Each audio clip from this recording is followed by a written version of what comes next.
We are very excited to represent this extremely rare race bike, a 1957 Norton Manx.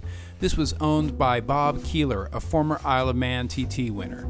Let's have a listen.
Again, this is a very rare numbers-matching Norton race bike. This has been raced extensively in the 90s, has its full logbook, has a prodigious amounts of receipts.